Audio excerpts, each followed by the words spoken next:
Welcome back to the History of the Papacy podcast in 10 minutes or less.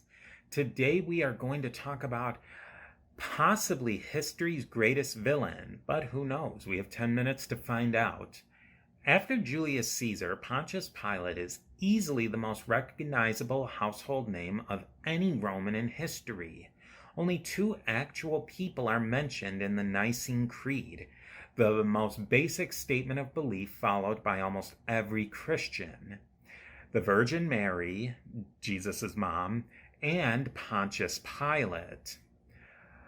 Was Pontius Pilate the ultimate bad guy, really a good guy, or simply a stand-in representing much bigger issues? Let's just quick talk about a little background on Pontius Pilate. He was the prefect or governor of Judea during the early 1st century CE, and he is a huge character in the history of Christianity. The main source for Pilate is the four canonical Gospels, at least in Christian context. Then we have Flavius Josephus and Philo Judaeus, who also have a thing or two to say about him. Each of the four Gospels, Mark, Matthew, Luke, and John, have a narrative, and they're quite similar in their accounts. And all of these were written within a few decades of the events, and there's also a bit of mention of Pilate in the book of Acts. Now you have Josephus, who he operated a few decades after the fact as well, and then Philo Judaeus, who was a contemporary to Pilate.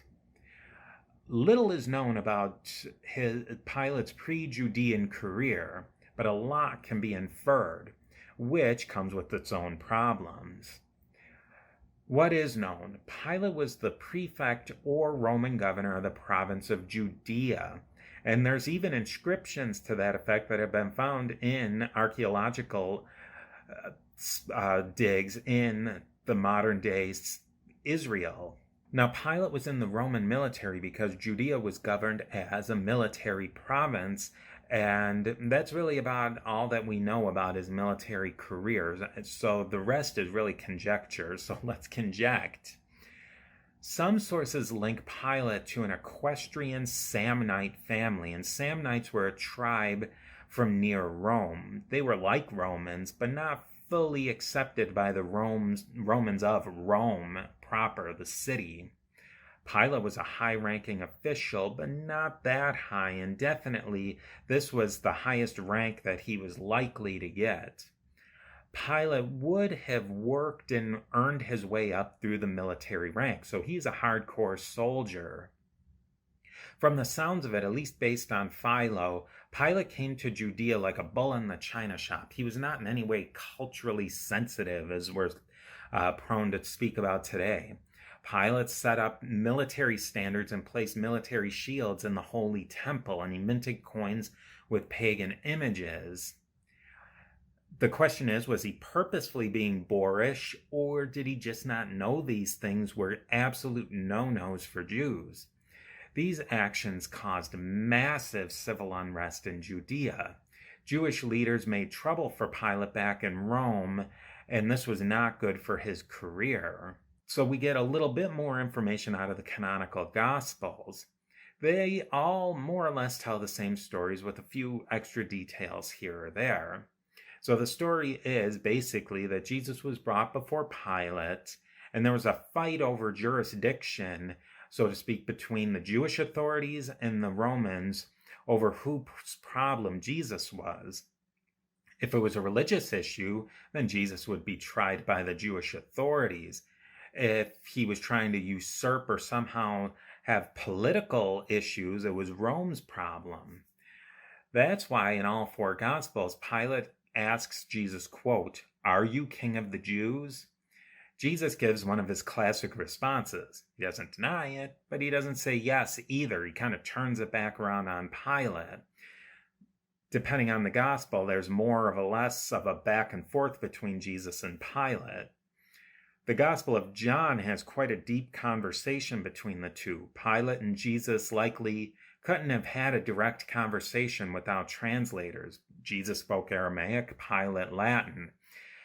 I mean, there's a possibility both of them spoke Greek, and Greek being the lingua franca of the area, but I mean, there's no evidence to support that one way or the other. It seems unlikely to me. And the fact that both of them probably didn't speak the same language makes some of these scenes a little less dramatic if they had to go through a translator. So the question is, what might have been going on in Pilate's head with Jesus? There's always in the back of Pilate's mind, Judea was a tinderbox. One false move by him could cause massive rioting, even out-and-out revolt. Jewish and local leaders weren't some backwards provincials. Well, maybe to the Romans they were, but everybody really was to them. But in reality, these leaders had played the political game of empires for generations. They knew what to do. They knew how to push their interests with imperial governments.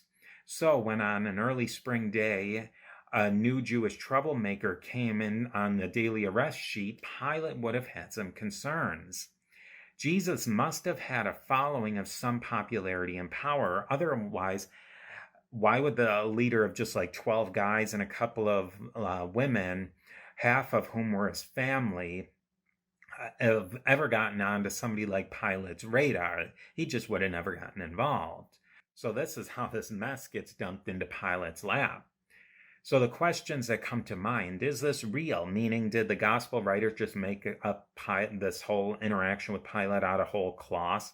I mean, it's not impossible, but I think there's definitely a kernel of history here.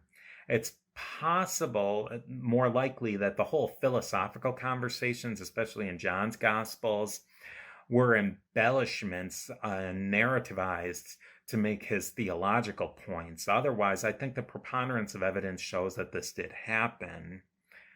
If Pilate did take the case on himself instead of leaving it to somebody else a little lower in the chain of command, it was possible that he was super worried what might happen if he didn't give an important local Jewish leader with a big following a fair shake. Pilate had screwed up before and didn't want to make the mistakes in case the thing with Jesus got screwed up even more. But when Pilate found out that there was probably not a secular case against Jesus, that's when he tried to kick it back to the Jewish authorities. Pilate didn't want to have anything to do with this situation. But then his hand was forced when the Jews didn't basically kicked it back to him. And so Pilate really had to do something. So Pilate appeals to the crowd. Should Jesus be released? Should maybe Jesus get the Roman version of a slap on the wrist, chastisement, meaning, basically beat Jesus to within an inch of his death and then release him? Again, trying not to make the hard decision himself. Surprisingly to Pilate, the crowd wants Jesus to be killed and another Jewish revolutionary figure, Barabbas or Barabbas, who his name is interesting, son of the Father, to be released. Pilate said Jesus was an innocent man by his estimation, and that this swap out of the two was not his call. He was just playing to the crowd, and he variously says he washes his hands of it. Another interesting point, this was the first recorded use of the word washing my hands to have a meaning of something not being your responsibility. In Matthew, Pilate's wife even chimed in that she had a dream Jesus was an innocent man. And I think all of this, especially with the Barabbas or Barabbas situation, shows that both of these guys were Roman troublemakers, and the Romans had a lot of problems with what was happening there. But really, who knows? I mean, ultimately, all we can do is speculate based on the evidence. So I'd love to hear what your speculations are down in the comments below. Josephus mentions Pilate killed a bunch of Samaritans on Mount Gerizim, and this is where Pilate's career basically ends. The Samaritans ratted out Pilate to the Roman authorities like his bosses, and this was a bridge too far for the Roman authorities, and Pilate was removed from his governor position and sent back to Rome to stand trial. Eusebius of Caesarea, writing about 300 later, said Pilate killed himself by order of Caligula. Pilate had a full life in the apocryphal texts and folklore, And this re-evaluation really raised his stock throughout antiquity and into the Middle Ages. The rise of medieval anti-Semitism tried to shift the responsibility of killing Jesus from Pilate to the Jews, and this has been a very difficult point between Judaism and Christianity for centuries. Based on the limited information in the New Testament accounts and the apocryphal literature, Pilate's wife Claudia Procula became a revered saint in some Christian traditions. Now we see, though, that Pontius Pilate was a real person who lived through really incredibly challenging times. Was he a waffler who couldn't make a choice? Was he a military man who had a Roman military temperament, who was in charge of an area that really needed a more delicate hand? Was he an able administrator who was just in an intractable position? So many questions and not enough answers, but that's what we like to do on the history of the papacy. So here we go again, another bit of papal and church history in 10 minutes. Thank you to all our patrons on Patreon.